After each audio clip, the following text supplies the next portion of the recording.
Alors moi je vous dis, hein, c'était vraiment un problème de technologie. Comme vous l'avez constaté avec nous, il y a eu ce qu'on appelle un double son qui s'est multiplié et qui a vraiment perturbé. Vraiment un problème de technologie. Comme vous l'avez constaté avec nous, il y a eu ce qu'on appelle un double son qui s'est multiplié et qui a vraiment perturbé. Vraiment un problème de technologie. Comme vous l'avez constaté avec nous. Alors donc, vraiment sans plus tarder, nous allons vraiment avoir nos deux consultants et nous allons les appeler en espérant que le troisième pourra lui aussi se connecter d'ici peu pour pouvoir continuer notre débat. Parce que comme vous le voyez, la technologie vraiment elle est assez capricieuse. Il y a vraiment une reprise du son à chaque fois que nous parlons. Je vais donc là, encore une fois, vous demander de nous excuser et d'essayer d'avoir ne fût-ce que deux de nos correspondants qui vont avec moi animer cette émission. Et bien sûr, on sait que c'est avec retard. Je vous présente mes excuses. Allô? Oui, allô? Allô? Bonsoir. Oui, bonsoir, monsieur Ndion et monsieur Gaïno, bonsoir. Bonsoir. Bonsoir, monsieur Caïs. Alors, bonsoir, monsieur Gaïno. Bonsoir beaucoup. Bonsoir, monsieur Ndion. Bonsoir et merci de pouvoir être là, même si on a eu des problèmes de technique. Moi-même, j'en ai eu. J'ai pas pu vraiment me connecter correctement avec des échos qui se multipliaient. J'espère que nos auditeurs nous pardonneront pour ce problème de technologie. Monsieur Mawel, comme je vous l'ai dit tout à l'heure, se retrouve légèrement coincé dans les transports en commun. Il ne trouve pas de voiture, de taxi plutôt. Donc, nous allons donc parler actualité. Monsieur Ndion, bonsoir, vous qui êtes à Brazzaville. Quel est le temps en ce moment à Brazzaville? Quelle est la température, le climat? Il fait chaud, hein. Il fait chaud. Il est 18h ici, 18h moins 3, mais il fait toujours chaud. Hein. La température est très élevée. D'accord. Merci. D'accord. On va espérer que M. Mawel pourra nous rejoindre d'ici là, le temps qu'il puisse rentrer chez lui. Alors donc nous allons débattre entre vous et puis entre M. Mawel et plutôt entre M. Gaïno et M. Ndion. Nous allons parler de l'actualité. M. Gaïno, on sait que vous êtes entouré de votre famille et on les entend. Si vous ne parlez pas, vous pouvez couper le son et puis en même temps quand vous parlerez, vous pourrez remettre le son. Alors moi je veux tout de suite d'emblée, je vais vous poser une question à vous tous. Hein. C'est ce qui se passe au Mali, d'accord? Ce qui se passe aujourd'hui au Mali. On a le nouveau président qui s'est très difficile. Il est très difficile de faire dans ces conditions. D'accord. Alors, je vous disais que au Mali, nous avons eu le premier ministre, enfin, le président qui s'est déclaré, le chef de l'armée, qui s'est déclaré président de la transition, ce qui pose problème pour beaucoup de...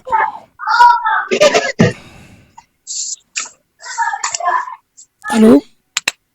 Oui, moi. D'accord. On vous écoute. D'accord, j'ai du mal à suivre parce que je sais qu'il y a beaucoup de bruit de fond. Alors, le Premier ministre s'est déclaré, enfin, le président de la transition est devenu celui qui a dirigé le coup d'État, comme on dit. Il n'est pas accepté par... Monsieur Ndion? Oui. Je vous écoute. Il y a un gros bruit, je ne sais pas si c'est chez vous. Le Premier ministre n'est pas accepté par le nouveau homme fort, hein, n'est pas accepté par les pays voisins et la France notamment. On dit qu'il y a un deux poids deux mesures entre... Oui, bonsoir monsieur. Rebonsoir monsieur. Allô? Oui, monsieur Gaïno. Allô? Monsieur Gaïno. Allô? Oui, monsieur Gaïno, on vous entend. Allô? Monsieur Gaïno, on vous entend très bien. Monsieur Ndian? Oui, je vous entends. C'est difficile, aujourd'hui c'est très difficile, hein. On a des problèmes de communication. Je vais essayer de recontacter M. Gaïno. Je vais le rappeler.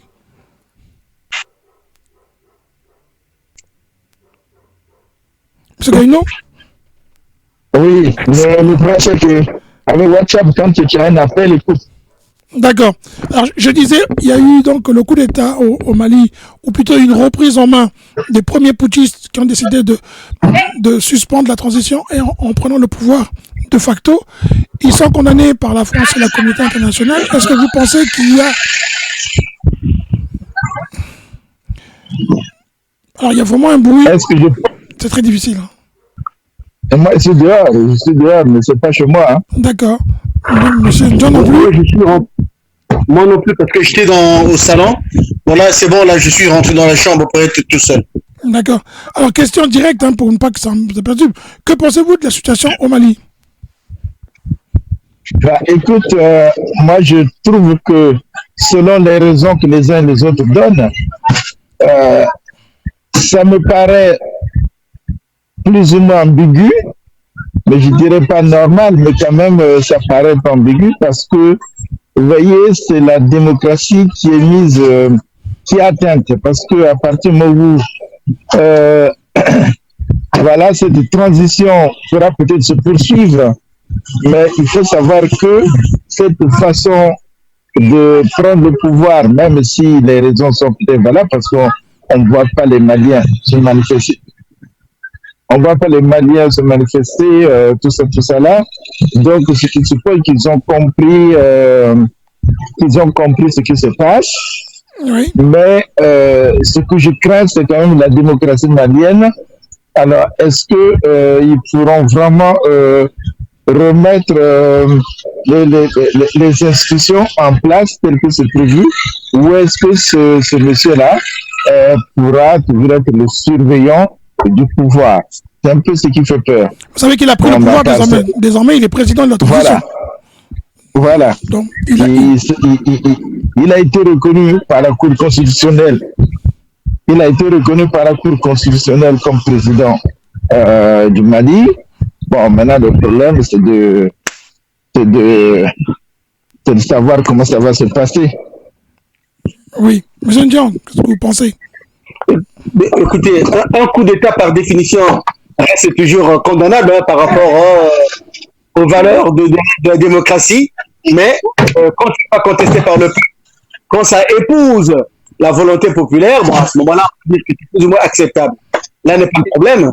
Le problème maintenant, est-ce que, vraiment, comme l'a dit aussi mon frère Gaïno, est-ce que le fait qu'il soit reconnu par la Cour constitutionnelle, il va travailler pour introduire toutes les réformes voulues par le peuple pour amener le Mali vers la voie de la démocratie, vers la voie du développement. Bon, ça reste Monsieur Gaïno, excusez-moi, mais on vous entend avec les gens autour de vous. Monsieur Gaïno, vous savez, vous pouvez couper le son pendant que vous parlez avec d'autres. Coupez juste le son. Ouais, c'est ce que je veux faire, ouais. Juste couper le micro. Juste couper le micro. Comme ça, vous pouvez toujours entendre ce qu'on dit et nous, on n'entend pas ce que vous... Voilà. Ouais, c'est parce que je suis dehors quand il y a des gens qui passent à côté. Oui, non, mais juste coupez votre micro, juste le temps que ça se passe, pour qu'on entende monsieur Ndian ce qu'il a à dire. Ok. Monsieur Ndian, allez-y. Oui, donc je disais tout à l'heure, au risque de me répéter, hein, je disais, conformément aux lois de la démocratie, tout coup d'État reste condamnable. Hein. Donc, dans le principe. Cependant, il y a des exceptions. Lorsque le coup d'État est une nécessité voulue par le peuple, hein, voulue pour redresser un état des choses. Là, apparemment, on constate que le peuple malien est tout à fait d'accord avec les putschistes, tout à fait d'accord avec le coup d'État. Maintenant, une fois que la Constitution, la Cour constitutionnelle a reconnu les prérogatives du nouveau président, maintenant, est-ce qu'il va arriver à mettre en place les réformes nécessaires pour ramener le Mali vers la voie de la démocratie et vers la voie du développement socio-économique? Ça reste à voir. Mais ne lui prêtons pas des intentions, restons optimistes. D'accord. Est-ce que ce n'est pas un peu comme ce qui s'est passé il y a quelques années au Ghana, où le président Rawlings avait fait un premier coup d'État, avait remis le pouvoir à l'opposition, et puis il est revenu reprendre le pouvoir parce que l'opposition, pour lui, ne faisait rien de mieux, aussi si ce n'était que la continuité de ce qui s'est passé avant. Est-ce qu'au Mali, c'est pas aussi ça qui se répète? Tout est possible. Hein. Tous les cas de figure sont possibles. Hein. Maintenant, voyons voir. Comme je dis, hein, tout est possible. Si jamais les résultats attendus par le peuple, par la volonté populaire, ne sont pas au rendez-vous, ce cas risque de se répéter. Mais nous souhaitons quand même que les réformes qu'il va introduire puissent aboutir à mettre en place un état de droit, à mettre en place un état démocratique, et à ce que le Mali revienne quand même sur la voie de la démocratie, c'est-à-dire que les présidents, les gouvernements soient remplacés par voie d'alternance, par voie démocratique, par les urnes, et non par les coups d'État, parce que les coups d'État, ça retarde la démocratie, ça retarde le développement socio-économique du pays, et puis ça... Là, je ne sais pas quel est le rôle que va occuper le Mali sur l'échelle internationale en matière de démocratie, parce qu'on va de coup d'État en coup d'État. D'accord. Alors moi, oui, M. Magaino, vous voulez quelque chose? Oui, je voulais ajouter quelque chose là-dessus, parce que c'est vrai que ce qui s'est passé au Ghana, comparativement, finalement, a été une bonne chose pour le peuple ghanéen, parce que lorsque M. Rawlings a pris le pouvoir, il a vraiment redressé le pays, et il a remis le pays en état de marche. Oui. Et je pense qu'il faut souhaiter que ce soit pareil pour le Ghana et pour le Mali, pardon, parce que d'après les rumeurs qui courent par-ci par-là, je pense que on dirait que cette junte militaire a peut-être eu des raisons valables qui les ont poussés à déposer ces deux personnalités. Maintenant, ce qu'il faut souhaiter, comme la communauté internationale se tarde sur les décisions, je crois que tout le monde est un peu dubitatif. On attend, on ne sait pas quelles sont les mesures que les autres pays vont prendre, mais ce qui est vrai, c'est qu'il faut souhaiter que le Mali puisse retrouver la voie de la démocratie. Il a dit qu'il ne sera pas candidat à l'élection présidentielle, donc il veut diriger jusqu'à la transition. Et après la transition, il se retire, il remet le pouvoir au président qui sera élu. Bon, comme disait mon frère Dion, essayer un peu de faire confiance et d'observer attentivement. Les Maliens, c'est un peuple qui bouge. C'est un peuple qui bouge énormément. Et je pense qu'on peut leur faire confiance. S'ils sont tranquilles, c'est qu'ils ont des raisons valables à mon avis. Donc, on peut leur faire confiance et le Mali, c'est pas n'importe quel État. Et je crois que on peut espérer du positif. D'accord. Alors, autre question, mais toujours dans la même continuité, c'est en Côte d'Ivoire, nous assistons à un procès où il est demandé pratiquement aux putschistes de pointer du doigt l'ancien Premier ministre Guillaume Soro. Personne ne dit si c'est lui ou pas, mais en tout cas, tout porte à croire que les accusations sont portées vers lui. Est-ce que la Côte d'Ivoire a fini par penser les plaies de la guerre ou pour le président Ouattara, il y a encore des procès qui doivent continuer. Jusqu'à quand? Combien de procès lui faut-il pour pouvoir tourner la page de la guerre qu'il a vu arriver au pouvoir? Moi, je ne sais pas si la mise en place de ces stratégies est bonne. Hein? Passer par les procès pour penser les plaies du passé, je ne sais pas si c'est la bonne stratégie choisie par Ouattara. Moi, je pense que la bonne stratégie serait celle de l'Afrique du Sud, hein, notamment du pardon national, c'est-à-dire de la réconciliation. Oui. La voie de la réconciliation est la meilleure. On fait un brainstorming national, on donne la parole à tout le monde s'exprime, chacun demande pardon aux uns aux autres, en fonction des différentes catégories socio-professionnelles, des couches démographiques, les femmes, les hommes, les différentes régions, les différentes ethnies, etc., etc. Enfin, on demande un pardon national à travers une réconciliation qui peut durer 1 mois, 2 mois, peu importe. Mais passer par les procès là, personnellement, c'est un point de vue personnel, hein, je ne pense pas que ce soit la meilleure méthode. On n'a pas vu le bout du tunnel, à mon avis. Monsieur Gaïno? En effet, je pense que M. Ouattara aurait choisi la voie de la réconciliation nationale après sa réélection. Parce que les procès conduisent toujours à des divisions parce qu'après, il y a des condamnations. Certains seront condamnés à des peines peut-être légères ou lourdes qu'il faudra encore qu'ils puissent les gracier. Vous voyez, tout ça, ça va encore augmenter les clivages, alors qu'aujourd'hui, la Côte d'Ivoire a besoin de la paix, de la tranquillité pour mener à bien, si vous voulez, son développement. Alors, monsieur Ouabo, monsieur l'ancien président, on disait qu'il va bientôt rentrer. Et là, la question, c'est qu'ils ne veulent pas qu'il y ait des attroupements de gens qui vont le recevoir. Voilà déjà le débat qui commence, il n'y a qu'à ce niveau-là. Parce que vous avez la classe politique proche de monsieur Alassane Ouattara qui s'oppose, et vous avez ceux qui sont proches de l'ancien président qui disent qu'il ne peut pas rentrer comme ça, comme un vulgaire homme, il faut qu'il soit accueilli. Et donc, tu vois déjà que ça peut provoquer des troubles. Les uns craignent des troubles, les autres disent non, il n'y aura pas de troubles. Donc, en plus, les procès qui sont aujourd'hui entamés vont augmenter, si vous voulez, cette atmosphère-là. Et je crois que monsieur Alassane Ouattara aurait mieux fait. Mais enfin, la procédure étant déjà engagée, je pense qu'elle ira jusqu'au bout. Maintenant, ce sera lui, si vous voulez, s'il y a des condamnés, de les gracier. Mais étant donné qu'il y avait quand même la procédure qui était déjà engagée, je vois comment il pouvait encore renoncer. Voilà.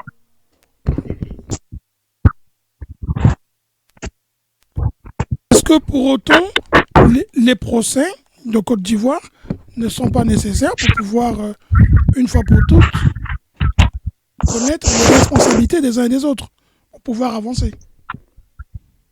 Je pense que le procès est nécessaire parce que avant de pardonner, on pardonne à quelqu'un qui reconnaît sa faute. Si la personne dit je n'ai pas tort, pourquoi tu vas chercher à le pardonner? Je crois que pour pardonner à quelqu'un, il faut qu'il avoue qu'il a commis une faute, voilà. Donc, à mon avis, c'est une procédure normale, mais sauf que dans les circonstances actuelles où la Côte d'Ivoire a besoin de la tranquillité, de la paix, le procès peut être aussi un événement qui peut entacher cette paix-là. Voilà. Donc, c'est ce qu'il faut craindre. Mais est-ce qu'il pouvait faire autrement?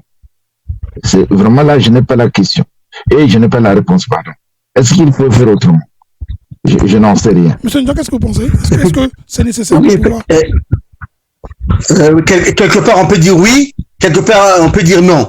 Alors, sur le plan strictement social et juridique, on peut dire oui, parce qu'il faut établir les responsabilités des uns et des autres. Mais établir les responsabilités des uns et des autres entraînera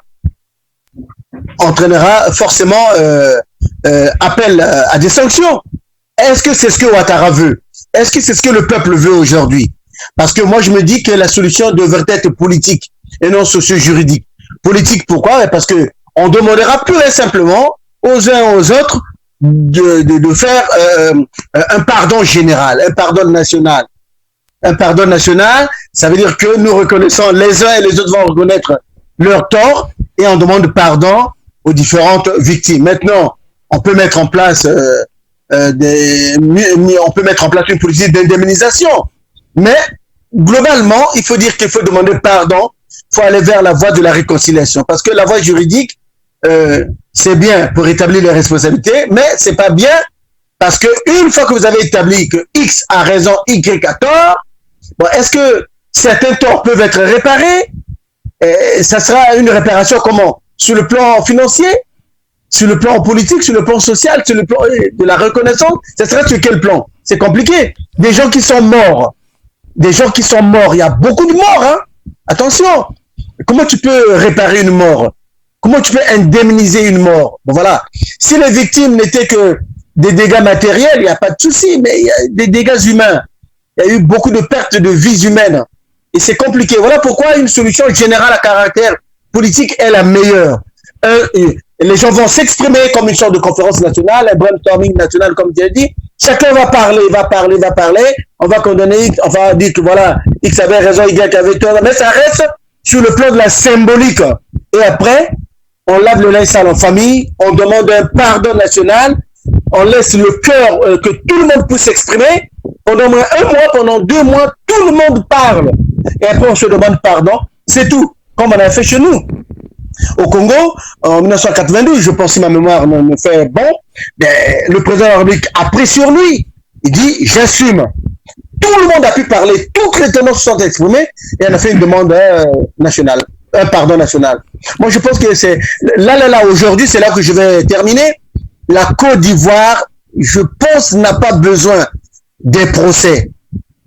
La Côte d'Ivoire a besoin de paix, de quiétude, de pardon, c'est tout. Qu'on pardonne et à Ouattara et l'ensemble des forces qui étaient vers lui, et à monsieur, comment vous l'appelez, le président actuel, Laurent Gbagbo, et l'ensemble des personnes qui étaient dessus pour lui. Qu'on demande pardon, c'est tout. C'est mieux comme ça que de passer par des procès. Merci. D'accord. Alors, ça nous emmène, sauf si M. Gaïno veut ajouter autre chose, je passe à la question suivante, qui est celle du Rwanda. Tout juste repréciser par rapport à l'exemple qu'a pris M.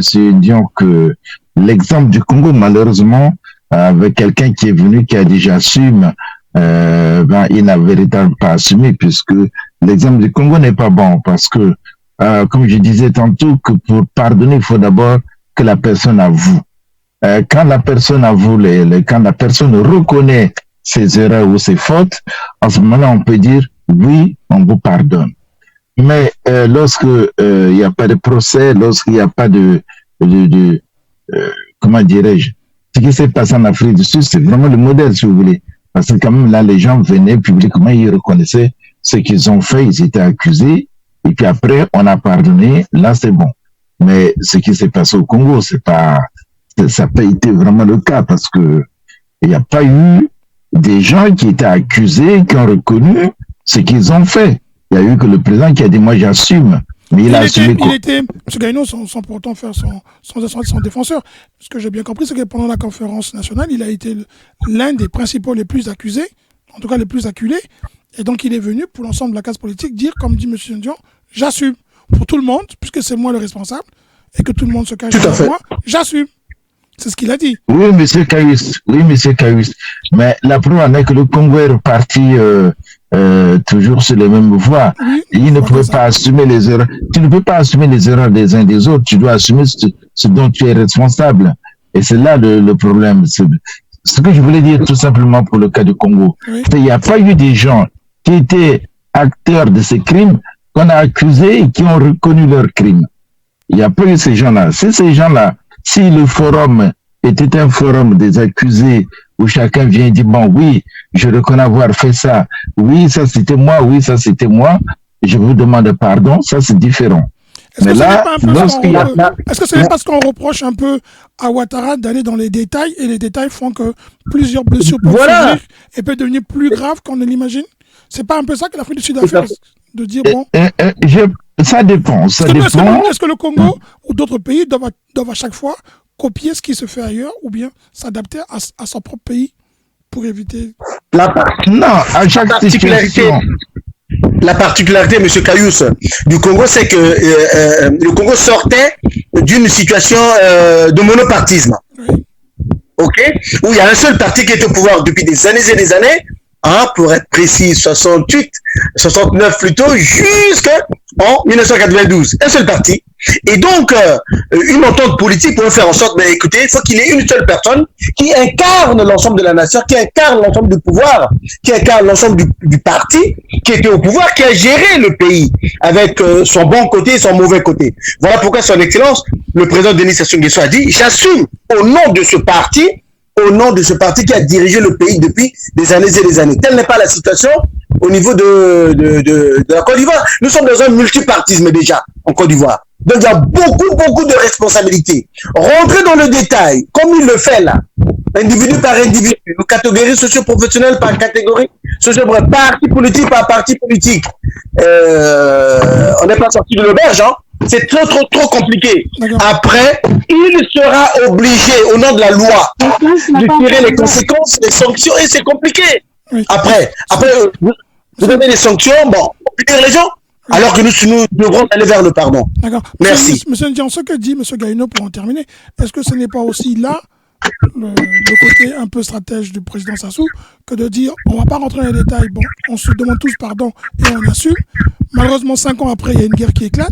Est-ce que ce que dit M. Gaïno, si on était parti dans la profondeur des faits de chacun aurait assumé ses responsabilités et non pas une personne, peut-être que toute la classe politique n'aurait pas fait qu'en 97, nous repartirions encore à zéro. Ben, écoutez, c'était pas les mêmes acteurs, hein, dans tous les cas. Bon, laissons le temps au temps. Oui. Laissons le temps au temps. D'accord. Mais personnellement, moi, je pense pas que Ouattara puisse avoir raison. Mais, donnons-lui le bénéfice du doute. Oui. Nous sommes en 2021, attendons 2022, 2023, 2023, on va voir, 2024, on va voir si Ouattara aura raison. Dans l'histoire, il aurait eu tort. D'accord. Alors moi, autre sujet, ce sera le Rwanda, hein, dans la même lancée. Le président Macron est parti, il a fait un discours. Je vous laisse écouter juste un extrait et puis on en parle.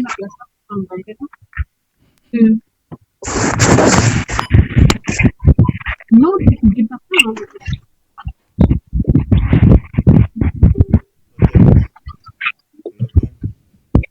Allô?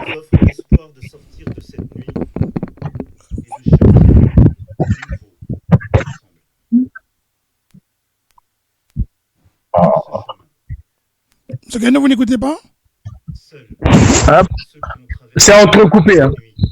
Ouais. On essayait de... Vous entendez ou pas du tout? Oui, là, on entend. Mais c'est entrecoupé. C'est bon, laisse un peu. Non.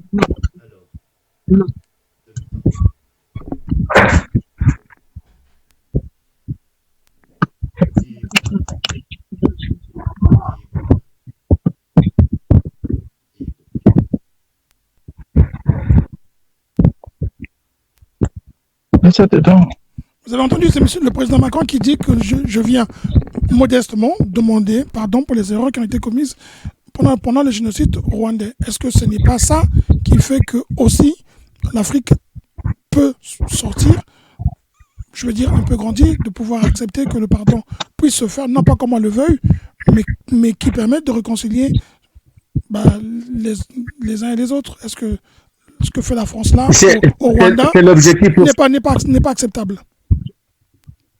Mais c'est l'objectif poursuivi, c'est-à-dire que on ne peut pas, deux pays, notamment comme la France et le Rwanda, ne peuvent pas continuellement être en guerre froide. Non, il faut qu'il y ait un début à tout, une fin à tout. Bon, le président Emmanuel Macron a reconnu la participation de la France, a reconnu la responsabilité de la France dans le génocide rwandais. C'est une bonne chose. Il a demandé pardon. C'est une bonne chose. Oui. Et les relations maintenant diplomatiques, et économiques et commerciales peuvent maintenant redémarrer sur de nouvelles bases. C'est déjà quelque chose. Ça veut dire que la diplomatie aussi peut l'emporter. La diplomatie rwandaise a fini par triompher. La diplomatie africaine a fini par triompher, puisque un État colonial comme la France a eu le courage politique de reconnaître devant l'humanité tout entière sa part de responsabilité dans la colonisation, non, qu'est-ce que je dis, dans le génocide rwandais. Moi, je pense que c'est une grande responsabilité politique de la part de la France et c'est une victoire de la part du Rwanda, de la diplomatie rwandaise. Monsieur Gaïno, oui. Le pardon que demande la France.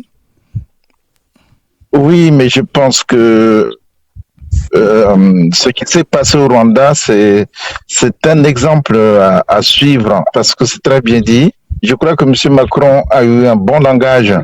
Vous savez, le problème, ce n'est pas seulement demander pardon, c'est d'abord reconnaître qu'il y a eu un génocide et qu'il dit que la France a peut-être connu aussi des torts, a fait des torts au Rwanda. Au moins, on le reconnaît publiquement. Et ça, c'est une bonne chose.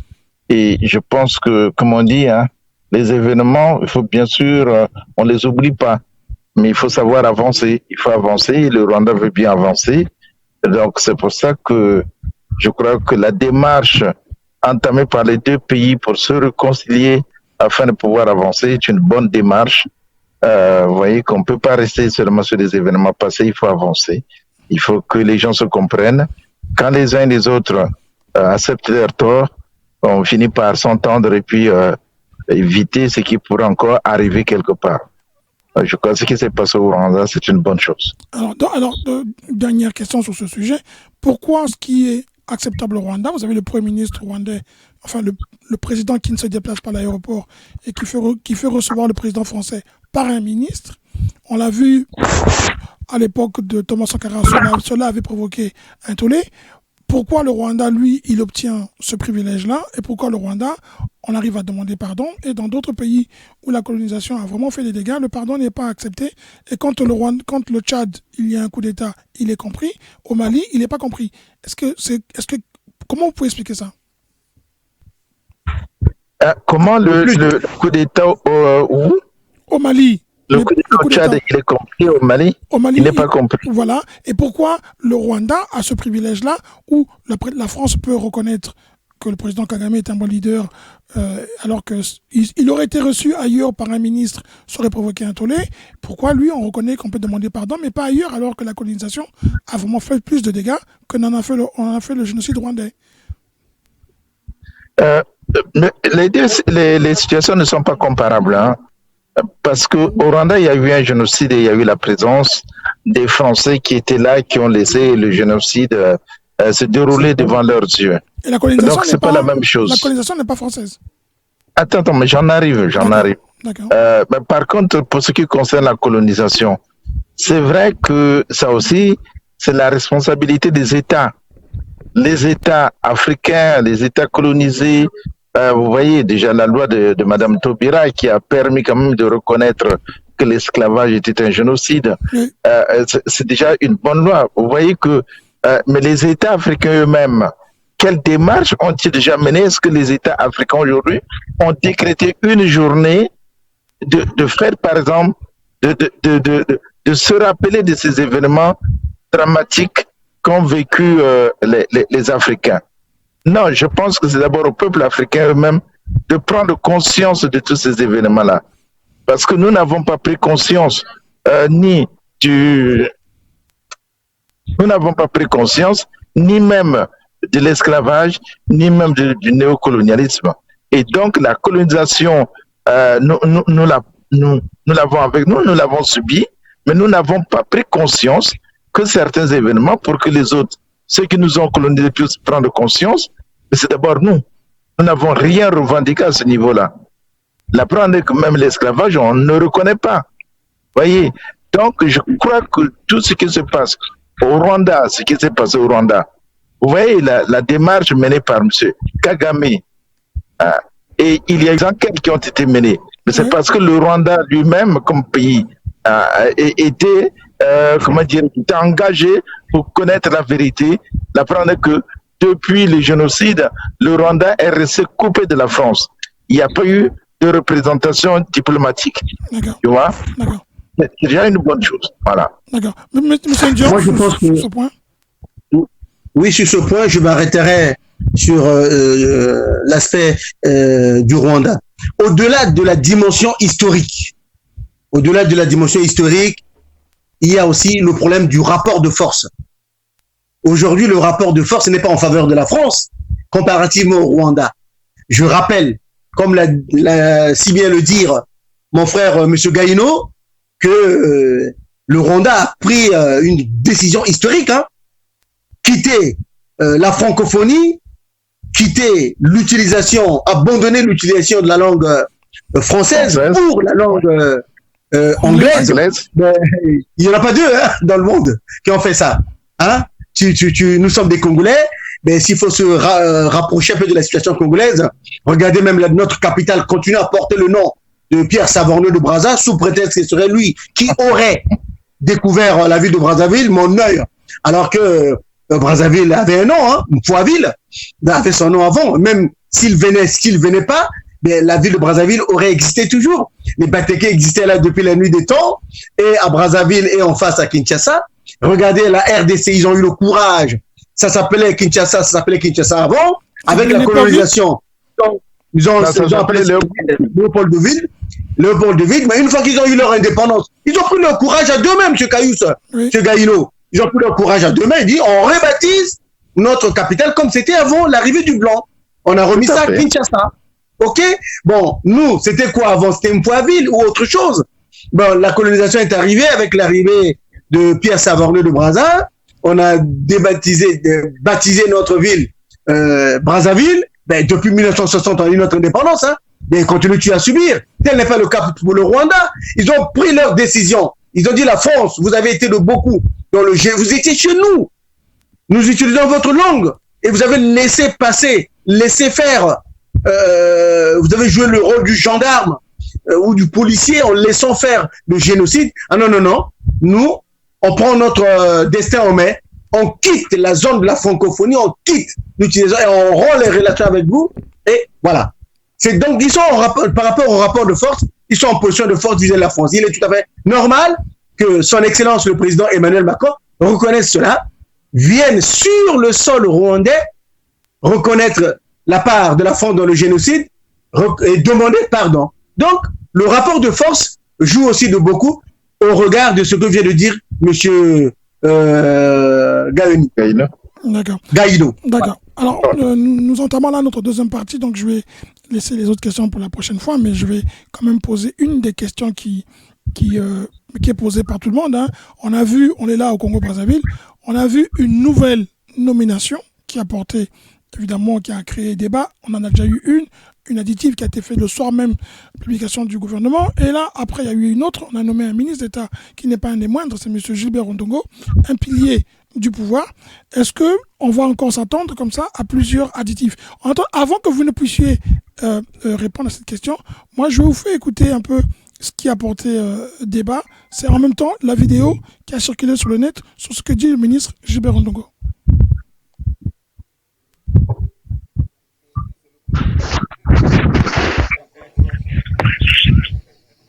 Alors je vais reprendre, vous écoutez ce qu'il dit.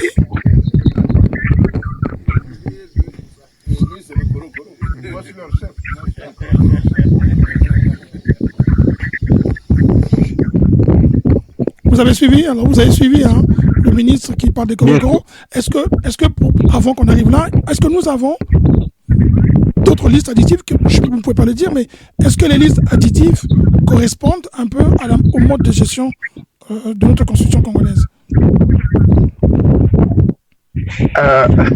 D'abord, on n'avait pas très bien entendu la déclaration du ministre Rondongo. Mais franchement, il faut le dire et le dénoncer avec force, que ce qui se passe au Congo est unique dans le monde. On remanie un gouvernement à la suite d'une démission ou quelque chose comme ça. Mais on ne peut pas nommer un gouvernement qui est en même temps déclaré et écrit dans le journal officiel, et puis 2 ou 3 jours après, on rajoute des listes additives. Ça ne se fait nulle part. Et c'est ce que j'ai dénoncé sur ma page Facebook, que c'est de l'amateurisme qui ne nous honore pas, cet amateurisme-là. Quand on voit des responsables politiques agir de cette manière-là, ça n'honore pas le Congo, parce que lorsqu'on met en place un gouvernement, la première chose, je l'ai toujours dit, c'est de définir d'abord les fonctions, les besoins. On a besoin de tel ministre dans tel domaine. On a besoin, voilà, pour tel domaine, il nous faudra un ministre. Pour tel domaine, et puis ensuite, on affecte les noms. Mais on ne fait pas les choses comme cela se fait au Congo où, bon, il faut faire la géopolitique, nommer tant de ministres, et si on n'en a pas nommé, eh bien, voilà, on reçoit des coups de fil, mais tu as nommé un tel, mais chez nous, il n'y a pas eu de ministre, ou bien telle autorité qui appelle. Mais non, on ne peut pas évoluer comme ça, mais ce qui se passe au Congo, c'est une honte. Monsieur Gaïno, j'ai devant moi un degré présidentiel qui est numéro 20-21-82 du 29 janvier 2021, où il y a le cabinet du président, et dans le cabinet du président, parce que M. Ondongo, le ministre, est nommé au cabinet du président et non au gouvernement, dans ce cabinet-là, il a, le président, le droit de nommer des représentants personnels. C'est donc un cabinet, mais ce n'est pas le gouvernement. Non, mais il y a un ministre qui a été nommé sur une liste additive. Oui, ça, il n'y a pas eu que M. Ondongo. Non. Oui, M. Ondongo, bon, si c'est le cabinet du président, il peut nommer comme il veut. Oui. Mais pas le gouvernement. Oui. Parce que on suppose que au moment où on constitue le gouvernement, le Premier ministre a choisi les gens ou a présenté au président de la République les membres du gouvernement et le président de la République a accepté les membres du gouvernement. Et ensuite, on procède à la nomination. En ce moment-là, on ne peut plus avoir de liste additive. Mais par contre, son cabinet, il peut le remanier comme il veut. Oui. Il peut nommer qui il veut à n'importe quel moment. C'est pas ça ce qu'on lui reproche. Ce qu'on lui reproche, c'est d'avoir fait une liste additive pour nommer un ministre après la programmation du gouvernement, sans qu'il y ait démission du premier gouvernement. C'est ça ce qui est gênant. D'accord. Alors, monsieur Ndion, imaginons que la secrétaire qui a tapé ou le responsable qui devait donner la liste des membres du gouvernement ait omis de mettre le nom du ministre qui a été rattrapé. Une liste additive, ça provoque toujours un tollé. Qu'est-ce que vous en pensez? On en a parlé la semaine dernière. Écoutez, sur la liste additive, je me dis que c'est un cas de figure qui peut aussi arriver. C'est-à-dire celui que vous donnez là comme exemple. C'est-à-dire que la dame qui a saisi la liste complète, la composition du gouvernement qu'il a remise à qui de droit pour la lecture, notamment au ministre d'État, directeur du cabinet de son Excellence le président Denis Sassou Nguesso, notamment monsieur Florent Tiba, aurait omis le dernier nom là. C'est un cas qui peut arriver. Et voilà. Bon, mais dans tous les cas, moi je dis ceci, sur ce point de la liste additive, je dis que la politique est une œuvre humaine. Donc, perfectible. Les erreurs peuvent arriver. Je suis d'accord avec M. Gaïno. C'est un cas unique. Ça ne s'est jamais produit depuis l'indépendance de la République du Congo jusqu'à aujourd'hui. Mais la politique est une œuvre humaine, donc perfectible. Nous osons croire que prochainement, on n'aura pas des cas comme ça. Mais c'est une pratique humaine, donc perfectible. Ça, c'est de un. Maintenant, de deux. Sur son excellence, monsieur le ministre Gilbert Ondongo, bon, tu l'as rappelé, hein, de la même manière que la Constitution donne des prérogatives au président de la République de pouvoir nommer et dénommer, nommer et défaire tout gouvernement, son excellence le Premier ministre Colline Makosso a fait les consultations et a proposé au chef de l'État la liste des ministres. Le chef de l'État est en mesure d'accepter ou de ne pas accepter de porter les derniers arbitrages. Ça, c'est les prérogatives du chef de l'État. Donc, il peut nommer qui il veut. Voilà. Il peut accepter les propositions de qui il veut, notamment.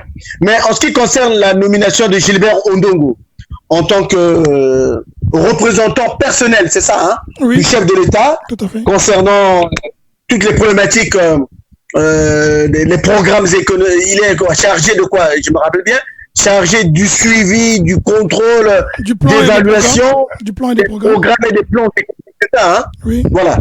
Ça, ce n'est pas le gouvernement. Ça relève des prérogatives du président de la République puisqu'il est nommé dans le cabinet du président par arrêté présidentiel.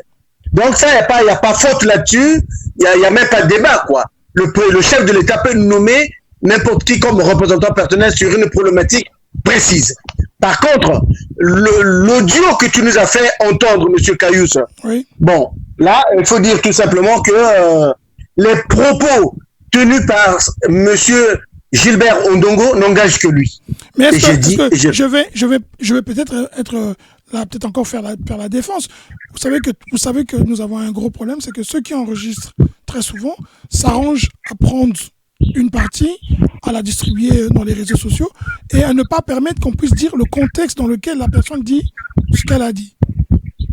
Tout à fait, tout à fait. Il y a aussi cet aspect-là, effectivement. C'est devenu monnaie courante au Congo. C'est devenu monnaie courante au Congo où les gens prennent une partie d'une conversation qui a duré 30 minutes, on prend juste une seconde. On fait sortir la phrase de son contexte événementiel, de son contexte géographique, de son contexte social, du contexte même parfois familial, fraternel même, dans lequel la plaisanterie la phrase a été dite et on balance comme ça dans les réseaux sociaux. Il faut savoir que là, nous sommes en train de discuter sur une radio très célèbre qu'on appelle la radio Bakambi. Là, nous avons deux grandes personnalités. Nous avons M. Gaïno qui est là et nous avons M. Dion. Mais les propos que nous tenons ici engagent notre personnalité. Mais c'est vrai que si nous discutons avec M. Cayus dans un autre cadre, dans un autre contexte, nous n'allons pas dire ce que nous disons. Vous comprenez? C'est-à-dire que quand nous sommes dans un contexte fraternel, ben je peux frapper à l'épaule de M. Cayus. Je peux frapper sur l'épaule de M. Gaïno. Mais si nous sommes à la télé, à la radio, eh ben, même si nous étions face à face comme ça, on ne peut pas se le permettre. Parce que le protocole est là. Donc, il faut voir aussi le contexte dans lequel son Excellence, M. Gilbert Ondongo, a dit cette phrase-là.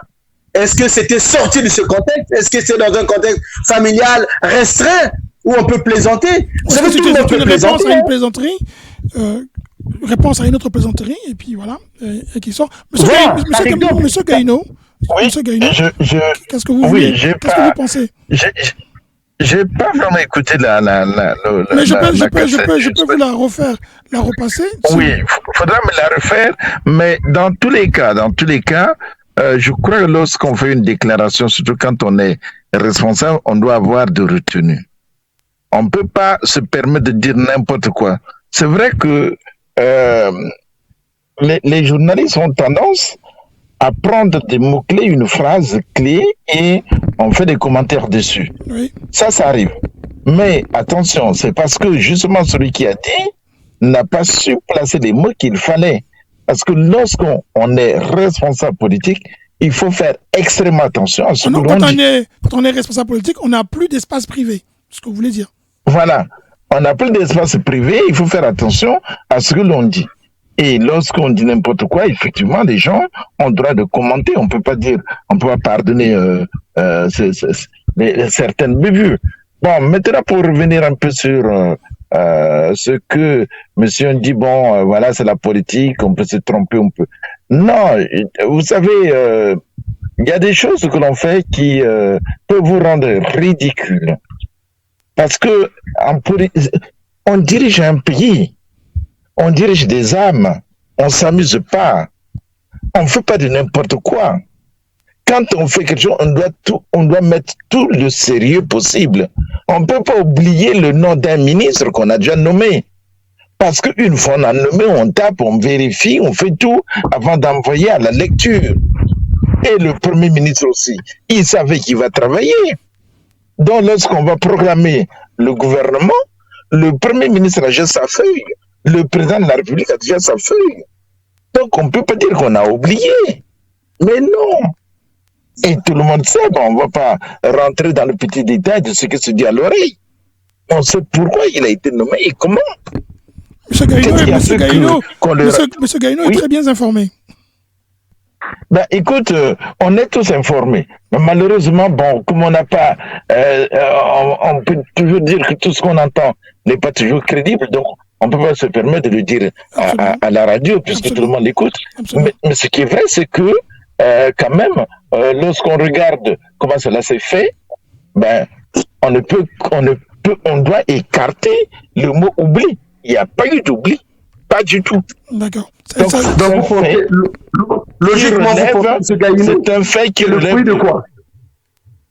L'oubli qu'on a oublié son nom. On n'a pas oublié son nom. Pour M. Gaïno, il y a eu plutôt une nomination. On a une liste additive, simplement. Voilà. On n'a pas oublié, il y a eu une liste additive qui a été rédigée, remise et corrigée et pour des raisons que nous ignorons. Malheureusement, ça relève de bricolage de l'État. Voilà, on a des responsables qui bricolent, qui ne prennent pas leur responsabilité au sérieux. D'accord. Ce qui rejoint un peu la semaine dernière, nous avons parlé des fonctions du ministre Ebom plus celle de M. Ngolondele qui se juste apposé étaient les mêmes. Ça a été rectifié par le décret présidentiel. Donc M. Ngolondele sera en charge de la formation et non plus le ministre Ebom. Alors moi, on va passer tout de suite à notre débat qui, je vais vous accorder à peu près 20 minutes pour qu'on puisse débattre. J'essaie de joindre M. Mawel qui est toujours pas joignable. On va parler de la question que tout le monde attend. C'est notre deuxième partie. C'est comment un président, pas forcément un président, mais un père de famille peut décider de choisir son héritier avec une famille qui est souvent, dans notre cas à nous, qui est nombreuse, où chaque enfant pense qu'il a la capacité d'être le leader, ou comment on dit entre guillemets, celui que le père ne choisira pas, mais chacun va constater qu'à un moment donné, dans certaines familles, une personne sera désignée comme celle qui va diriger la famille. En général, ça a été l'aîné, mais on peut aussi voir arriver le petit frère. Alors, dans notre cas, soyons pas hypocrites, je ne le saurais pas. Il s'agit bien sûr, vous l'aurez compris, de M. Denis Christelle Sassou Nguesso, qui, chez les Nguesso et chez les Sassou Nguesso, apparaît comme le leader, donc le dauphin du président Sassou. Comment on choisit un dauphin quand on est père? Comment? Qu'est-ce qui fait que l'attention se porte plus vers celui-là que sur les autres? Déjà, à la naissance, Christelle prend le nom de Denis Sassou. Est-ce que c'est déjà là qu'on décide que l'enfant sera celui qui va être peut-être celui qui assurera la relève? Comment on choisit un héritier? Monsieur Caius, mais vous savez, l'amour que l'on peut porter vis-à-vis des enfants dépend du vécu de cet homme-là. Comment tu mènes ta vie avec tes enfants, et parmi lesquels il y en a qui t'écoutent et d'autres qui ne t'écoutent pas. Tu as plus une préférence pour celui ou ceux qui t'écoutent. Bon, est-ce que c'est une préférence ou c'est une capacité que tu découvres sur un enfant et tu dis, celui-là pourra tenir la famille? Je crois que dans le cas précis, c'est plutôt une préférence et non des capacités, parce que les capacités, encore, il faudrait voir, monsieur Christelle ne nous a jamais montré de quoi il est capable. Peut-être il s'agit de préférence. Mais il a pu montrer à son père ces capacités-là que le père a détectées très tôt. Mais non, à son père, il a montré quoi? Qu'est-ce qu'il a montré à son père? Je ne sais pas, j'essaie de comprendre comme les auditeurs vont essayer de comprendre. Mais nous sommes les observateurs, donc on peut pas défendre ce choix, on peut pas le défendre parce que il est très très difficile de savoir l'amour qu'un père porte vis-à-vis de son enfant, mais de là à lier ça avec les capacités, je ne crois pas. Je n'avancerai pas ce moment-là parce que les capacités, je crois que ça n'a pas été le critère du choix. D'ailleurs, la preuve en est que le gouvernement lui-même n'a pas été nommé en fonction des capacités des uns et des autres, c'est-à-dire des compétences. Oui. Moi, je crois que c'est quelque chose. Monsieur Ndion n'est pas d'accord avec vous. Parce que oui, Monsieur Ndion, il peut le dire tout haut, mais tout bas, il est d'accord avec moi parce que je crois que oui, si je sais bien, parce que je crois que le bilan de le bilan du Premier ministre actuel dans les différents ministères ou partout où il a travaillé, il est bien dénoncé dans tous les réseaux sociaux, il est négatif. Aujourd'hui, on voit des écoles de 367 élèves dans une même classe. Moi, je crois que si j'étais là, honnêtement, si j'ai pas les moyens de travailler, je démissionne. Je ne peux pas accepter être dans un ministère et puis laisser le ministère pour lequel j'ai la responsabilité s'effondrer totalement. Quand on voit aujourd'hui des écoles au Congo-Brazzaville, moi, quand j'étais jeune, on disait que le Congo était l'un des pays les plus scolarisés de l'Afrique. Mais on parle même de l'Afrique, mais aujourd'hui, nous sommes les derniers avec un niveau très bas. Quand on voit que beaucoup de nos étudiants qui viennent ici échouent, quand on voit que des ministres vont inaugurer une petite salle de matériel informatique, c'est quand même ridicule. Tout ça, ça se fait sous ce ministre-là. D'accord. Alors, revenons à la question. Pour vous, quel est le critère qui fait que ça ne vous dérangerait pas? Je pose la question à M. Ndion et on revient vers vous, M. Gaïno. M. Mawel, M. Ndion. Pourquoi on choisit un fils par rapport à d'autres, comme dans le cas de Christelle Sassou Nguesso, pour devenir celui qu'on présente comme le futur dauphin, même si le président Sassou se garde bien de le dire, tout le monde voit bien que les signes sont ouverts pour lui. Non, mais je ne sais pas si il est important pour nous d'avoir un débat là-dessus, c'est-à-dire de l'organisation familiale interne, l'organisation interne d'une famille et en faire l'objet d'un débat radiophonique. Bon, ça c'est un. Je me pose la question, du bien pondé de ça.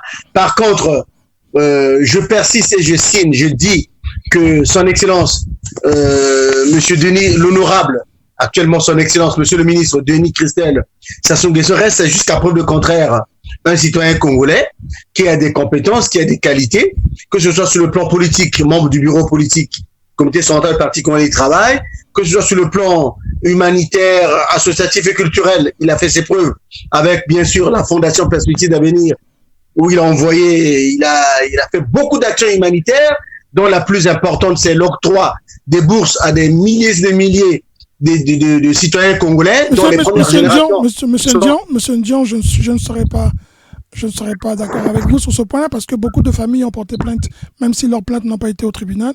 Beaucoup d'enfants ont été abandonnés sans bourse et qui sont aujourd'hui en difficulté. Les bourses ont été octroyées par Perspective d'Avenir. Donc le bilan n'est pas aussi, et comme dit, super comme vous le dites. Deuxième chose, je voudrais revenir sur ce que vous avez dit au début. Nous n'entrons pas dans l'organisation familiale, mais nous parlons d'un homme qui devient public et qui prend de l'importance et qui ne part pas à égalité de chance avec tout le monde, qui a la possibilité, comme vous dites, de pouvoir faire des choses qu'on lui accorde de faire. Si d'autres Congolais avec ces moyens-là, peut-être que d'autres feraient bien plus que lui. Vous pouvez continuer. Écoutez, j'aimerais aussi vous redresser là-dessus. Vous savez, l'État congolais, c'est un État comme tout autre, hein, qui a des moyens, qui a aussi des forces et des faiblesses. Nous tous, vous et moi, nous avons bénéficié des bourses de l'État congolais. Moi, j'ai bénéficié de bourses de l'État congolais après l'obtention de mon baccalauréat. J'ai bénéficié du deuxième bourse de l'État congolais pour faire mon doctorat en sciences économiques à la faculté de cybernétique et de planification économique à l'Académie des sciences économiques de Bucarest. Oui. Mais il y avait des mois où on avait de l'argent, il y avait la bourse, il y avait des mois aussi l'État était défaillant. Mais ça fait partie du bilan négatif. C'est ce qu'on dit. Le bilan doit être aussi, il faut aussi accepter le passif aussi. Tout à fait. Je l'accepte. Ne mettons pas le miroir aux alouettes aux gens. Il faut aussi montrer le côté négatif. Et dans ce cas, il y a eu... Oui, il n'y a pas de souci. Il n'y a pas de souci, il n'y a pas de souci. Denis Christian Sassou Nguesso a un bilan, et le bilan composé de deux parties, le passif et l'actif. Eh bien, il y a des aspects qui sont négatifs, il n'y a pas de souci. D'accord. Je le reconnais. Il n'est pas n'importe qui. C'est important. C'est la même chose. C'est pas n'importe qui. Maintenant, il part plus avantageux. Maintenant, pour revenir, c'est un homme public aujourd'hui. Oui. C'est un homme public aujourd'hui. Est-ce que le fait que son Excellence, Monsieur Coliné Makosso, le Premier ministre, ait fait des propositions au chef de l'État, à Denis Sassou Nguesso, en proposant un de ses enfants, et que celui-ci a donné son accord, que Denis Christian Sassou Nguesso soit nommé ministre de la coopération internationale et de la promotion des partenariats publics-privés, est-ce que ça fait de lui l'héritier de la famille Nguesso, l'héritier de la famille Sassou? Bon, j'en sais rien. C'est une lecture qui est vôtre. Moi, je pense que le président Denis Sassou Nguesso a beaucoup d'enfants et ils occupent aussi des responsabilités et dans le monde privé et dans le monde public. Bon, maintenant, est-ce que le fait qu'il ait nommé, qu'il ait donné son accord à la nomination de Denis Christian Sassou Nguesso, son fils, comme ministre, fait de lui un héritier? Bon, moi je ne sais pas, c'est un point de vue que vous avez, mais c'est pas la lecture que je fais de ça. Beaucoup de Congolais aussi, on commence à voir de plus en plus. Monsieur Gaïno, Monsieur Ndian fait de la politique politicienne, mais en même temps, il dit quelque chose qui est peut-être aussi l'avis de beaucoup de gens. Est-ce que le fait que le président lui dit le Premier ministre, mais pour beaucoup de gens, c'est le président qui a imposé. Est-ce que le président, qui a plus de prérogatives que le Premier ministre, c'est lui qui nomme et qui dicte sa politique? Donc, c'est lui qui nomme par décret, le décret présidentiel et non de M. Makosso. Donc, quand on nomme son fils dans un gouvernement, est-ce qu'il n'est pas, en ce moment-là, en train de mettre dans la tête des gens qu'il va se passer quelque chose d'autre que ce que nous voyons? Est-ce que Denis Christel est quelqu'un de particulier? Est-ce que pour vous, il a un statut particulier et que nous, Congolais ou les Congolais, se font des illusions en pensant qu'il est le futur héritier du trône congolais? Moi, je pense que... Attendez, M. Gaïno, vous avez parlé tout à l'heure. Excusez-moi juste une minute. Hein. Bon, je pense que le cas de Denis Christel Sassou Nguesso n'est pas un cas unique congolais. Hein. Je me permets de vous rappeler quand même, même en France, là où nous sommes, bon, on a vu des fils de présidents être nommés ministres. Hein. François Mitterrand avait un fils. Hein, il n'était pas ministre. Qui était ministre conseiller. Aussi, hein. Non, il était conseiller. Nous avons il était conseiller de son père, pas ministre. Bon, il était conseiller de son père. Est-ce que ça faisait de Mais lui il a fini dans un procès. Sa carrière est finie très mal. La même chose pour Claude Chirac, qui maintenant se prend aux élections. Mais est-ce que tout ce qui est bien pour la France serait bien pour le Congo? C'est un peu opposé, ce que vous dites. Non, mais je veux seulement dire c'est paradoxal, non? Ça, c'est un exemple que j'ai pris comme ça pour la France. Mais si on peut aller aussi aux États-Unis, on a vu beaucoup de présidents américains dont les enfants ont été aussi des conseillers. Mais je me dis, est-ce que le fait que le chef de l'État, que ce soit aux États-Unis, en France, en Europe ou en Afrique, ait choisi un de ses enfants comme ministre, fait de lui un héritier. Avant que Denis Christel ne soit nommé ministre là aujourd'hui là, mais nous avons Claudia Sassou Nguesso qui est quand même conseillère à la communication du chef de l'État. Est-ce que ça avait fait d'elle l'héritière de son père? Non. D'accord. Bon, moi personnellement je ne partage pas de ce point de vue. J'estime que c'est un Congolais, il a des compétences et on peut le nommer. D'accord, monsieur Ndion, est-ce qu'on peut laisser monsieur Gaïno? Monsieur Gaïno, lui, bien sûr. Il donne des bons arguments. Oui.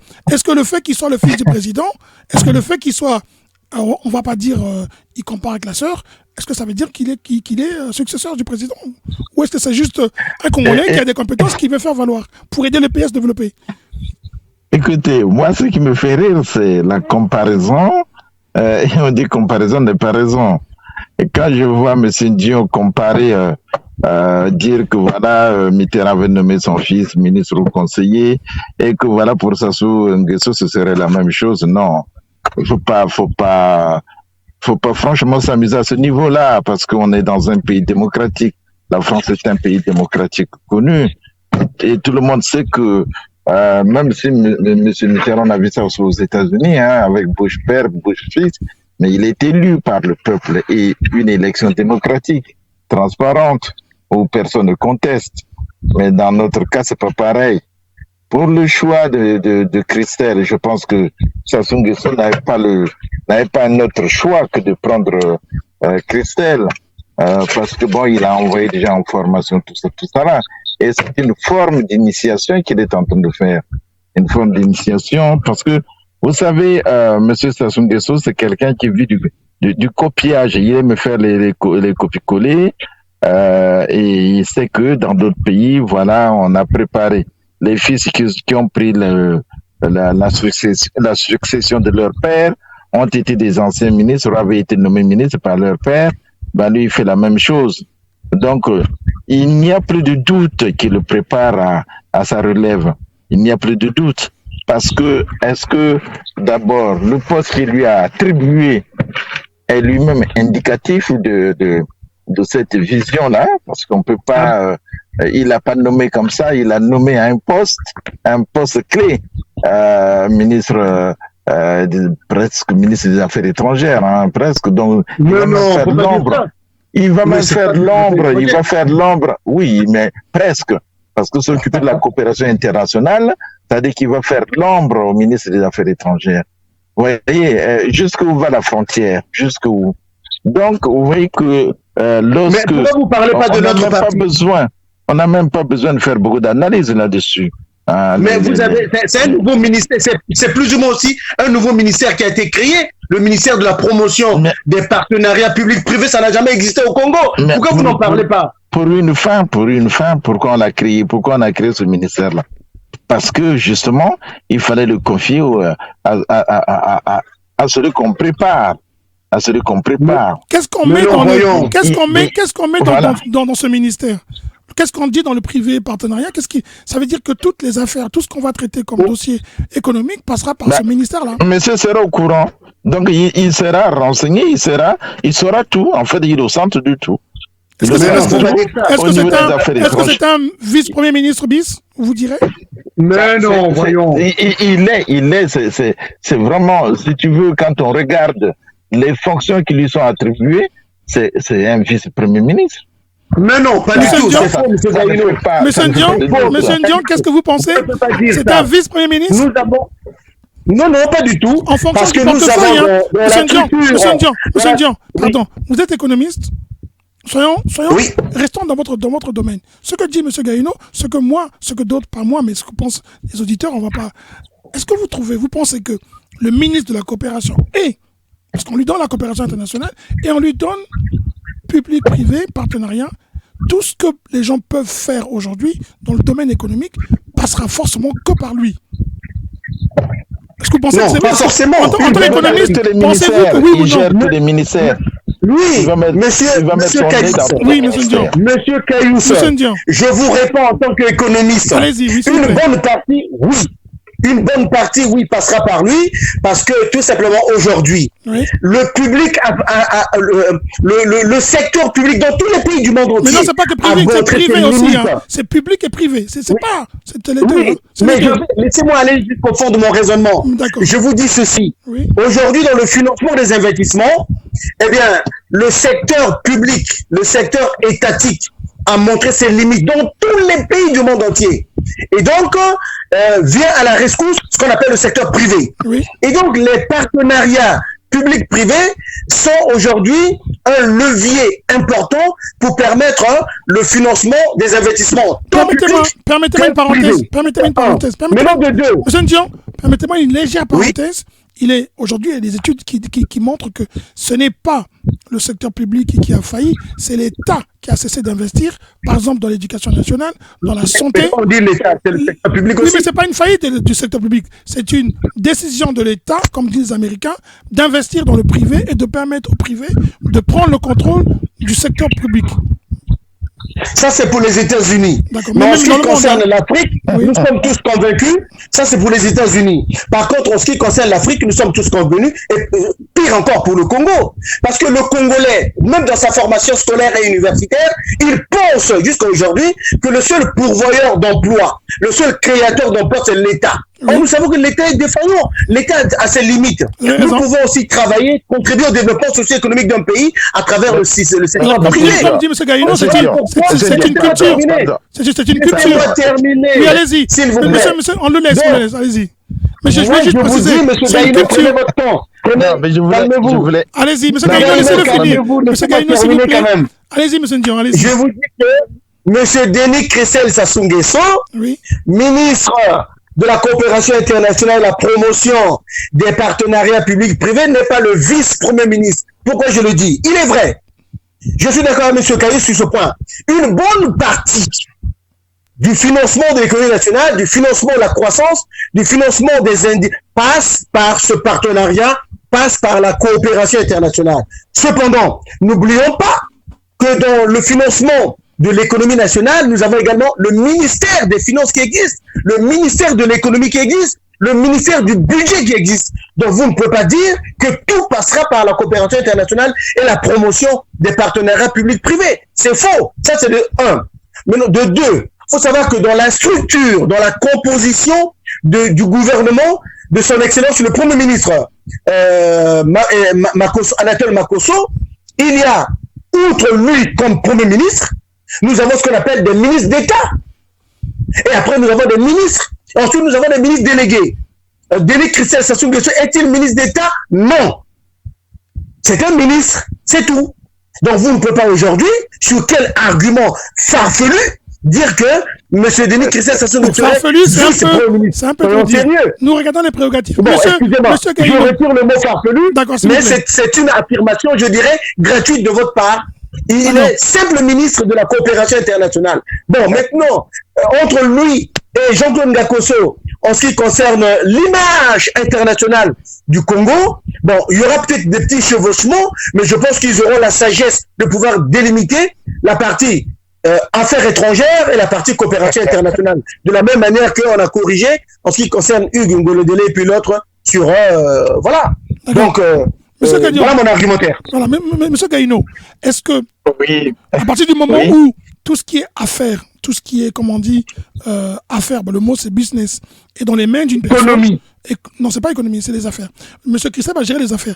Est-ce que toutes les affaires du Congo qui vont se traiter à la fois au plan international et même au plan local, hein, est-ce que ce n'est pas faire de lui un homme clé de ce gouvernement? Mais sans nul doute que M. Ndion l'accepte ou pas, sans nul doute, c'est une personnalité de plus fils du roi, Donc, vous imaginez son influence dans le gouvernement, le fils du roi qui voit son père à tout moment quand il veut. Donc, l'influence est manifeste.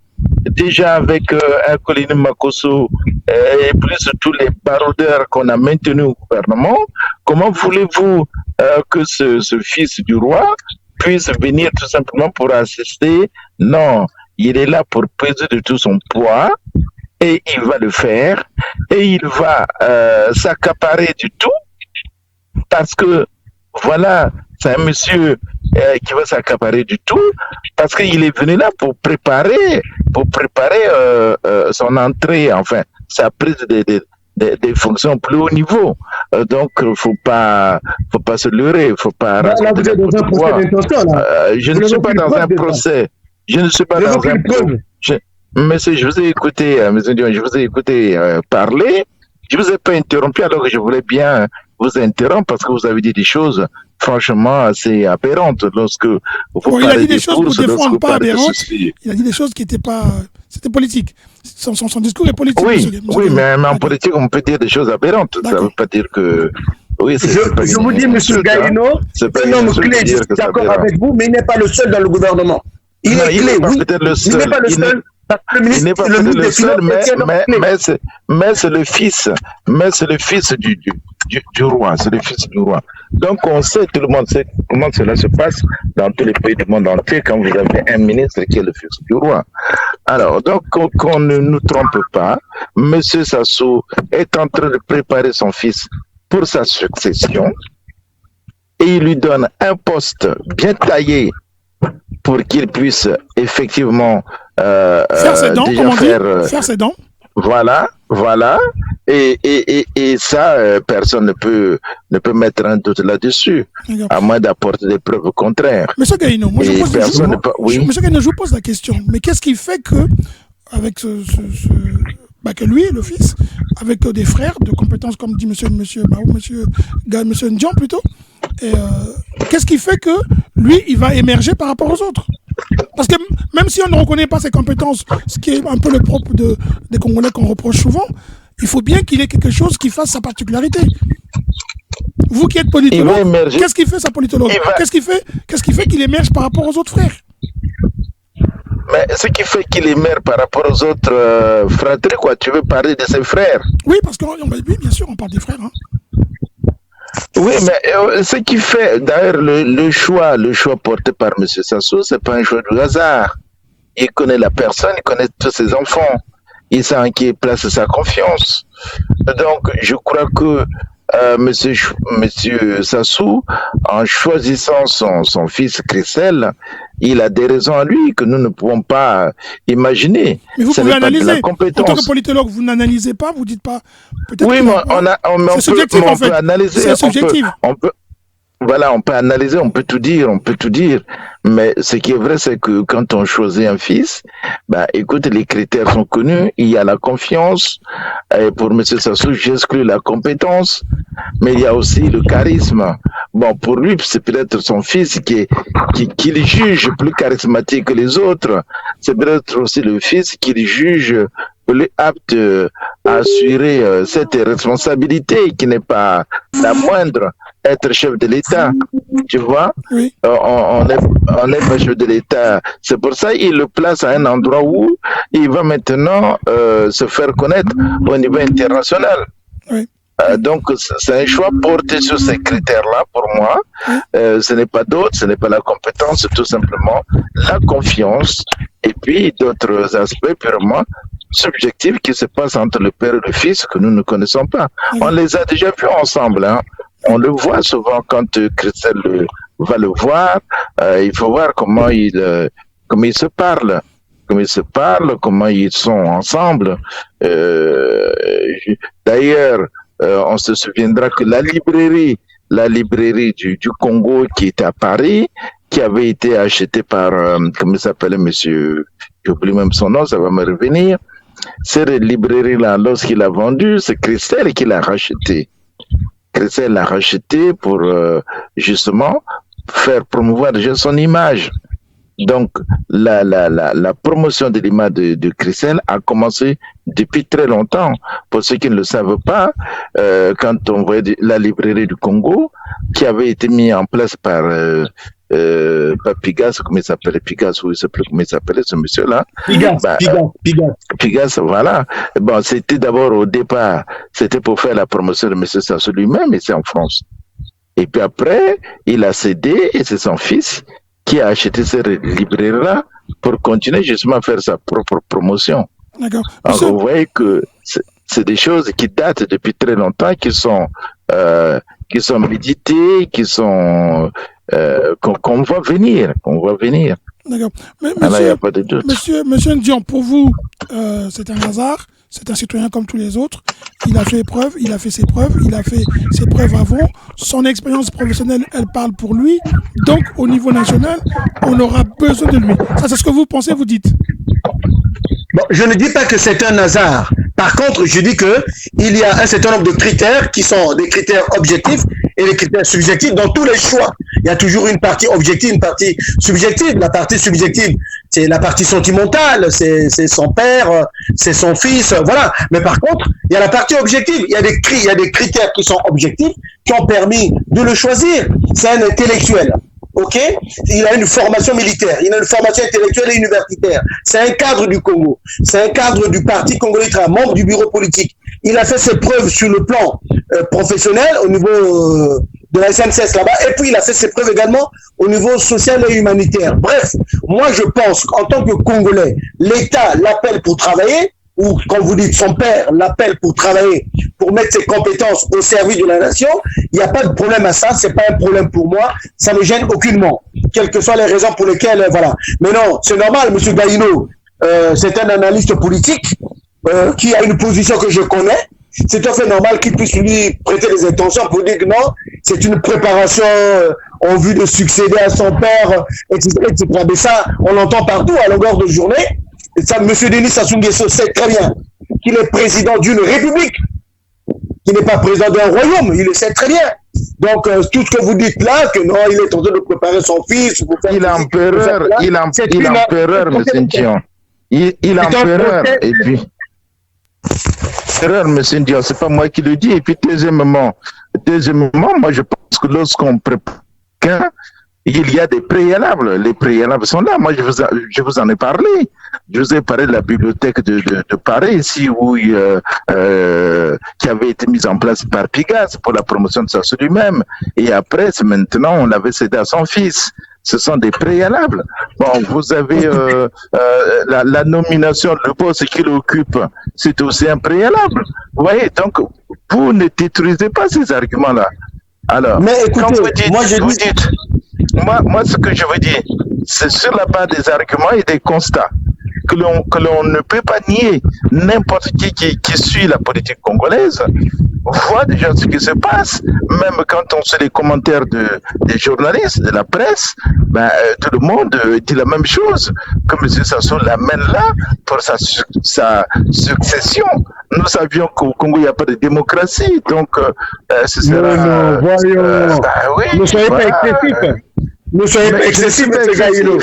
Dites que je vous ai dit combattez mes arguments par des arguments. Ne dites pas qu'il n'y a pas de démocratie au Congo. Je ne peux pas vous laisser dire ça. Dites au Congo, la démocratie a commencé il y a la démocratie au Congo. Et on l'appelle la démocratie dans une dictature. Il n'y a pas de démocratie au Congo, M. Ndion, ne vous amusez pas quand même. Vous n'allez pas dire ça. Bon, mais c'est vous qui devez être sérieux. Si on est sérieux, on ne peut pas dire franchement qu'au Congo, il y a la démocratie, si on est sérieux. Je suis d'accord avec vous.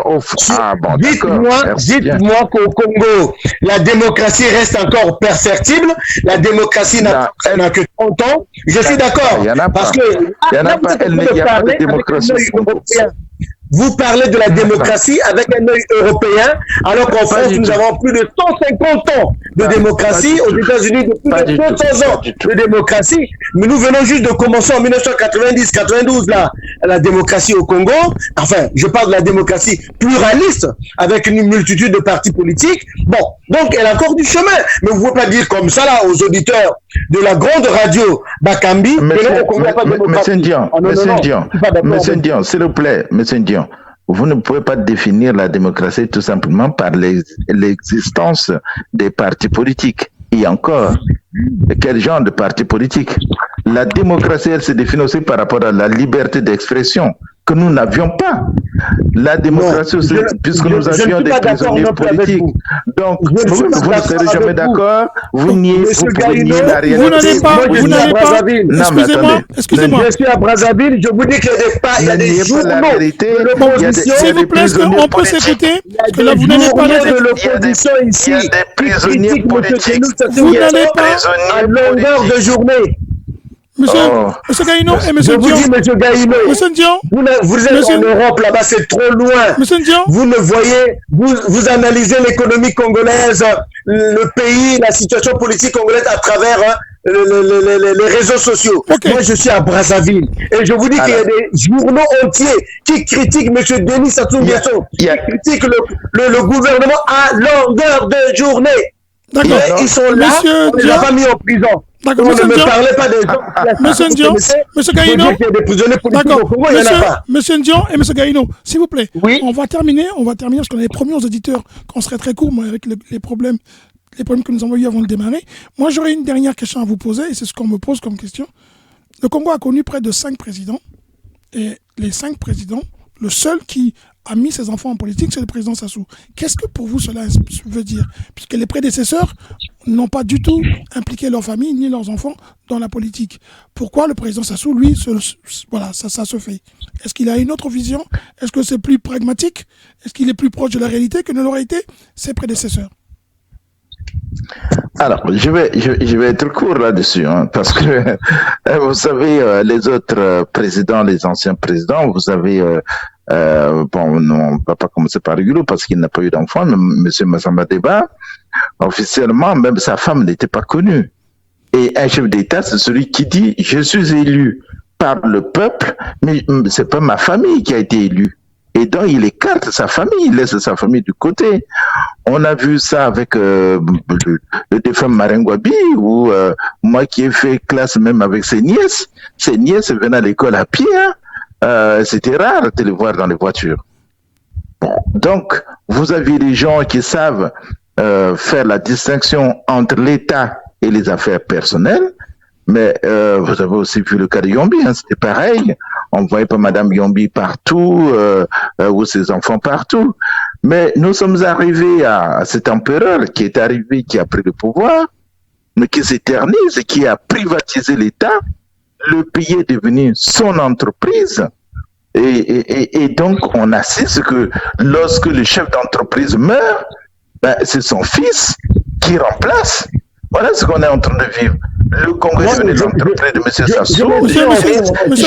Je finis, s'il te plaît. Oui, laissez-moi finir. Oui. Qu'il souffre un peu, mais qu'il me laisse terminer. 2 minutes, prenez 2 minutes, c'est pas la peine. Oui, monsieur Ndion peut dire n'importe quoi. Le Congo est une entreprise privée de M. Sassou Nguesso. Et donc, il meurt, ce sont ses enfants. C'est faux. Le remplacer, ses enfants détournent l'argent. Il n'y a jamais eu de procès. Et tout c'est lui qui décide, voilà, il décide de nommer un premier ministre, il décide d'organiser les élections, il décide de changer la constitution. Mais ce sont des prérogatives constitutionnelles. Il décide même de ne pas respecter sa propre constitution qu'il a taillée sur mesure. Monsieur Sassou Nguesso n'a jamais déclaré ses biens, et vous allez voir que le nouveau gouvernement qu'il vient de nommer ne va pas déclarer les biens, puisqu'il y a son fils aussi qui est là. Bon, vous voyez comment il fait même des listes additives. Mais M. Sassou fait ce qu'il veut, c'est son entreprise. Gaïno, il peut faire des listes additives pour nommer n'importe qui, voilà. Monsieur Gaïno, est-ce que ce qui se passe au Congo, c'est pas aussi parce que en face, l'opposition est inexistante? Tout à fait, mais il a tout fait pour que l'opposition n'existe pas. Il a une opposition qu'il a choisie. Mais les vrais opposants sont obligés de prendre le chemin de l'exil. Parce que tu restes là-bas où tu es en prison, où tu prends le chemin de l'exil. Il a une opposition qu'il a choisie. D'accord. On va laisser monsieur Ndion vous répondre. Monsieur Ndion, pensez-vous que pourquoi les anciens présidents, les prédécesseurs, n'ont pas impliqué leur famille autant que le fait le président Sassou? Est-ce que eux, ils étaient moins pragmatiques que lui ne l'est? Et comme nous dit monsieur, comme je l'ai dit à monsieur Gaïno, si aujourd'hui on voit ce qu'on voit, c'est parce qu'en face il n'y a pas d'opposition. Bien, écoutez, M. Caius, je vais vous répondre de façon linéaire. il y a une sagesse africaine qui dit que les enfants prennent les exemples sur leur papa, sur leurs parents. Tel père, tel fils, telle fille, telle mère. Bien. Tel père, tel fils. Moi, par exemple, j'ai mon père, père son âme, il se lamentait toujours, il était menuisier, mon père. Il se lamentait toujours qu'aucun de ses enfants n'a suivi son chemin. Il se lamentait. Mais lorsque l'on voit le président Marien Ngouabi, il était militaire de formation, hein. Parmi ses enfants, il y en a un aussi qui a suivi son chemin. Est-ce que c'est un problème, ça? Il n'a pas occupé de fonction d'État. Mais attends, voyons, je donne un exemple, je dis, mais il faut que l'exemple corresponde, M. Ndion. Il faut que l'exemple corresponde. Vous n'avez pas le sens du respect des autres. Vous avez parlé, je vous ai entendu, M. Gaïno. Mais tu parlais, tu réponds aux autres ce que tu fais. Gaïno, laissez-le parler, Gaïno, laissez-le parler, s'il vous plaît. Il a un peu raison. Oui, je le laisse parler, mais malheureusement, allez-y, M. Ndion. Non, mais lui, il m'a dérangé tout à l'heure. D'accord, allons-y, on va arriver à la fin. M. Ndion, allez-y. Nous constatons en Afrique, il y a certains enfants, pas tous. Oui. D'autres sont dans les affaires, mais d'autres suivent le pas de leurs parents. Moi, je ne vois aucune faute, aucun problème là-dessus. Le président Denis Sassou Nguesso n'est pas à son premier mandat, ni à son deuxième, ni à son troisième. Et depuis lors jusqu'à maintenant, on n'a jamais vu, il n'a jamais nommé un de ses enfants ministre. Maintenant, il estime que parmi ces nombreux enfants, il y en a un qui a des compétences et qui peut être nommé à ce titre-là. Moi, je vois aucun mal. Le président Yomi Opango, mais il a eu bon paix à son âme. Il a eu beaucoup d'enfants dans sa vie aussi. Mais il y en a un qui a subi son pas, qui fait aussi de la politique. Demain, il peut être élu aussi président de la République. Qu'est-ce qu'on va encore dire? Qu'il avait aussi un plan caché derrière la tête? Parmi les enfants que vous faites, il y a d'autres qui suivent votre exemple. Il y a d'autres qui ne suivent pas, qui choisissent d'autres chemins, d'autres... Voilà. Mais en matière politique, mais il n'y a pas que parmi les enfants du président Denis Sassou Nguesso, mais il n'y a pas que Denis Christel Sassou Nguesso qui fait de la politique. Hein. Il y a d'autres enfants aussi qui font de la politique dans d'autres partis politiques. Vous allez dans le club 2002 pur, vous en trouverez. Vous allez dans le parti Golé, vous en trouverez aussi. En dehors de Denis Christel Sassou Nguesso, vous trouverez d'autres enfants aussi. Mais les enfants, c'est des êtres humains, ils ont aussi des choix à faire. Les choix universitaires, les choix scientifiques, les choix culturels, ainsi de suite. Mais si tu en as un qui choisit de faire aussi la politique, tu vas pas le lui interdire sous prétexte que les gens vont dire que voilà, tu es en train de suivre mon pas ou que tu es dans mes plans, etc., etc. Moi, je ne vois aucun mal à ça, qu'un fils puisse suivre les pas de son père. Mais non, M. Cayus, je vous dis, oui, c'est un cas exceptionnel, que parmi tous les présidents qu'a connu le Congo, depuis Fulbert Youlou, Massamba Deba, Marien Ngouabi, jusqu'à aujourd'hui, on n'a pas vu un président qui a nommé son fils. Mais quand cela ne tienne, son fils est bel et bien congolais. Son fils a des compétences. Mais si on estime que ces compétences peuvent être mises au service de la nation. Monsieur John a été coupé, Monsieur Gaïno. Oui, mais écoute... laissons le temps au temps. Oui. On le verra. Finalement, voilà. Mais pour l'instant, jugeons-le par rapport à sa pratique politique. Il est élu ministre, il va travailler. Eh bien, on reconnaît l'arbre par son fruit. Eh bien, s'il travaille bien, mais pourquoi pas? S'il ne travaille pas bien, à ce moment-là, M. Gaïno aura la possibilité de frapper sur M. Dion. Vous dites, voilà, qu'est-ce que je t'avais dit, M. Dion, en 2021. Tu ne vas rien faire. Hein? Monsieur, je terminerai par là. Nous avons toutes les critiques de M. Gaïno sont autour du Premier ministre. Ah, voilà le Premier ministre. Ah, il a eu un bilan négatif quand il était ministre de l'Éducation nationale. Qu'est-ce que je dis? De l'enseignement primaire et secondaire. Donc, par conséquent, il sera aussi... Mais non! Les gens peuvent changer. Ah! D'accord. Okay. Alors, on va terminer sur ces conclusions. On va vous laisser, vous deux, s'il vous plaît, chacun une minute pour conclure. Monsieur Gaïno, vous allez conclure. Responsabilité. Il peut nous étonner. Monsieur Dion, aujourd'hui, il est simple prof. Oui. Monsieur Dion, vous avez dépassé largement les 3 minutes. On va conclure parce qu'on arrive à la fin. Ok, je m'arrête. On arrive à la fin. Je m'arrête. Vous concluez, Monsieur Dion, d'abord. Pour vous, au total, nous sommes arrivés dans un système qui permet que demain, le Congo soit sur un bon chemin. Écoutez, moi je me dis que c'est un gouvernement d'ouverture que nous avons en face de nous. avec M. Collinet Makosso, son Excellence, le Premier ministre Collinet Makosso, un gouvernement d'ouverture, dans la mesure où nous avons beaucoup de jeunes qui sont rentrés dans le gouvernement, nous avons des gens de la société civile, des recteurs d'université qui sont rentrés, et nous avons également des gens de l'opposition qui sont là, notamment M. Saïd. Bien. Donc moi je pense que c'est moi qui le définis, hein. M. Gaïno peut penser ce qu'il veut, moi je pense que c'est un gouvernement d'ouverture.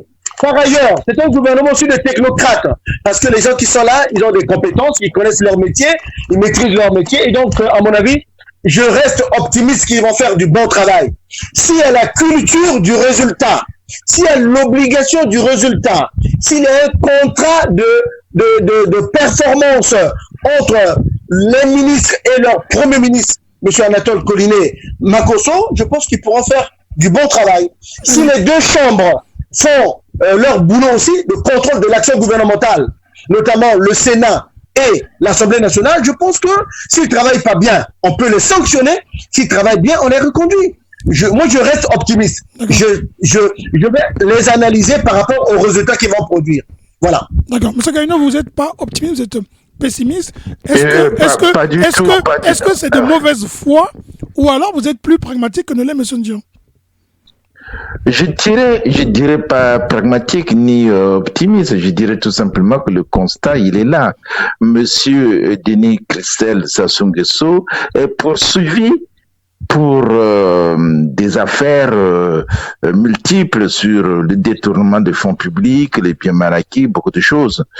Donc, vous voyez que le critère, le choix porté sur monsieur, le choix de son père, sur lui, c'est déjà un faux choix. On ne peut pas faire confiance à quelqu'un qui a détourné autant d'argent. Et puis en plus, M. Ndion le dit qu'il était là, il a attribué des bourses aux étudiants congolais. Mais attendez, franchement, on est où?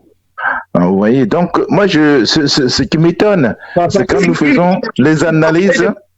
Voilà, il est encore là pour m'interrompre. Bon, c'est pas grave.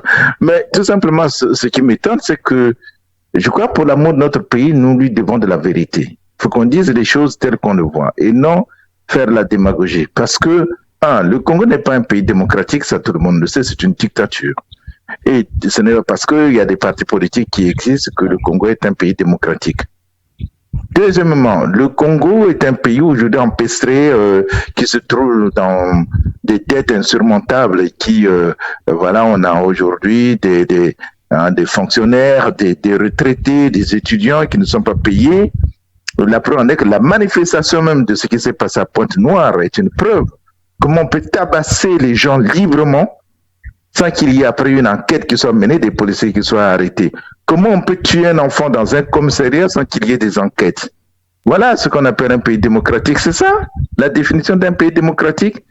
Que les policiers peuvent venir tuer librement. Mais non, mais je finis parce que M. Ndion, il apparaît plus que moi.